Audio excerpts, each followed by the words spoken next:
मैंने आ सब केमिति अछ आज तुम मानक पई गोटे सुंदर कहानी टिए नहीं आसीची सुनिबा। जड़े लोकर 4टी स्त्री थिले से तार शेष बा चतुर्थ स्त्री को बहुत भल पाउथिला एवं तार भल भाबे जत्न नउथिला ताकू से सर्वश्रेष्ठ बोली मानुथिला। से तार तृतीय स्त्री को भी बहुत भल पाउथिला किंतु से भय करुथिला केबे जदि से अन्य कहार प्रेम रे पड़ी ताकू भूली जिवो ओ ताठारो दूरेई जिवो। तार तृतीय स्त्री उपरे तार विश्वास नथिला। से तार द्वितीय स्त्री को भी अन्य मानक ठारो बहुत कम भल पाउथिला हेले असुविधा समय रे तार प्रमुख अस्त्र थिला बोली से मन करुथिला ताकू से सर्वदा सहाय्य करुथिला। द्वितीय स्त्री को पिला माने से बहुत भल पाउथिला किंतु से कोन भाबुथिला से तार प्रमुख अस्त्र कौनसी परिस्थिति आसिले भी द्वितीय स्त्री सर्वदा सहाय्य करुथिला। केते असुविधा आसु द्वितीय स्त्री से स्वामी की सर्वदा कौन करुथिला सहाय्य। से तार प्रथम स्त्री को केबे भी भल पाए नाही तथापि प्रथम स्त्री सबु स्त्री ठारू से लोक को अधिक भल पाउथिला। सी सीना स्वामी है कि भल पाउ नथिला किंतु स्त्री जनक कौन करथिला से स्वामी की बहुत भल पाउथिला ओ तार सेवा जत्न मध्य करुथिला।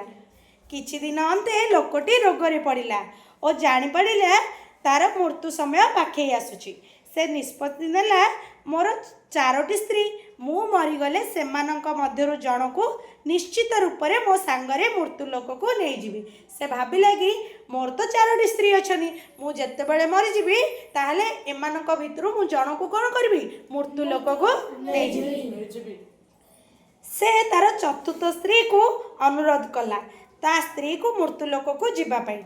चतुर्थ स्त्री कौन कहला जानिछ पिले से मना करदेला मु तुम सहित जाई परिबी नहीं ता सहित जीवा पाई। तापरे से ता तृतीय स्त्री को अनुरोध कला ता सहित जीवा पाई किंतु से कहला मु तुम सहित जाई परिबा नहीं। प्रथमे चतुर्थ स्त्री को कहला चतुर्थ स्त्री कौन कला बिले मना करदेला। तापरे तृतीय स्त्री को कहला तृतीय स्त्री भी मना करदेला कारण तुम्हें मरीगले मु आउ काहाकू विवाह करी रहिबी। से तापरे से ता द्वितीय स्त्री को कहला जेतेबेले द्वितीय स्त्री को कहला ता सांगरे जीवा पाई द्वितीय स्त्री कहला मु तुमर समस्त असुविधा रे सहाय्य करे किंतु ए समय रे मु तुमको सहाय्य करि परिबी नाही। जदि कहबो मु तुम सहित श्मशान पर्यंत ही जीवी एही परि भाबे कहला। एबे लोकटीर आखिरु लुह झरुथिला से भाबुथिला मु सेमानक पई जीवन सारा बहुत किछि कली हेले केही मो साथी रे आसीबा को राजी नाहंती। ठीक एही समय रे तार प्रथम स्त्री आसिला एवं कहिला मु तुम सहित जीवा पई राजी अछि। से प्रथम स्त्री को पिले भल पाउथिला कि किंतु प्रथम स्त्री ता सपक्ष रे आसी कहिला मु तुम सहित जीवा पई राजी अछि। लोकटी देखिला तार प्रथम स्त्री खाद्यपेय ए देखाशुणा अभाव बहुत सुखी जाइछि तार शरीर दुर्बल और निर्जीव दृश्य हेउछि।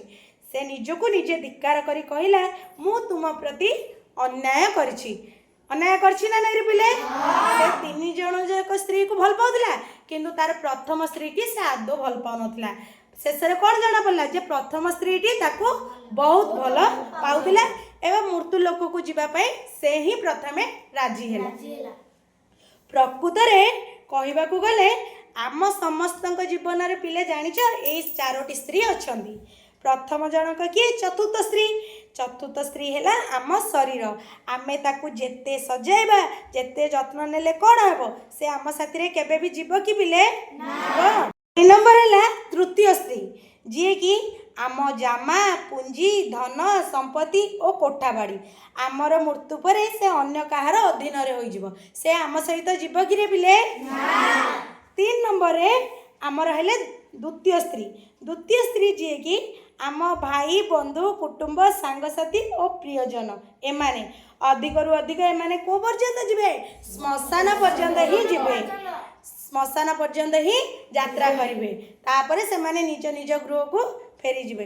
किंतु शेष जे कि आम प्रथम स्त्री जी हेला आमर आत्मा जहाँ को आमे संसार मोह माया रे भूली जाइछंती आमे सब बेले उपेक्षा ही करितांदी जी कि सबु समय रे आमे पाख पाखे रहे किंतु आमे तार कोनसी देखाशुना କରୁନାହୁଁ।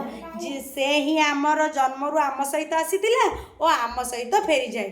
କହିବାକୁ ଗଲେ କ'ଣ ପିଲେ, ଆମେ କୋଠା ବାଡ଼ି ଭାଇ ବନ୍ଧୁ ଧନ ସମ୍ପତ୍ତି ନେଇ ଯେତେ ଗର୍ବ କରିବା, ଏସବୁ କେବେ ବି ଆମ ସହିତ ମୃତ୍ୟୁ ଲୋକକୁ ଯିବ ନାହିଁ।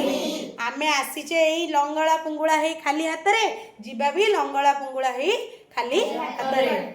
ଜାଣିଲ ପିଲେ, କାହାଣୀଟି ତୁମକୁ କେମିତି ଲାଗିଲା? ବହୁତ ଭଲ ଲାଗିଲା। ଯଦି ଭଲ ଲାଗିଥିବ କ'ଣ କରିବ?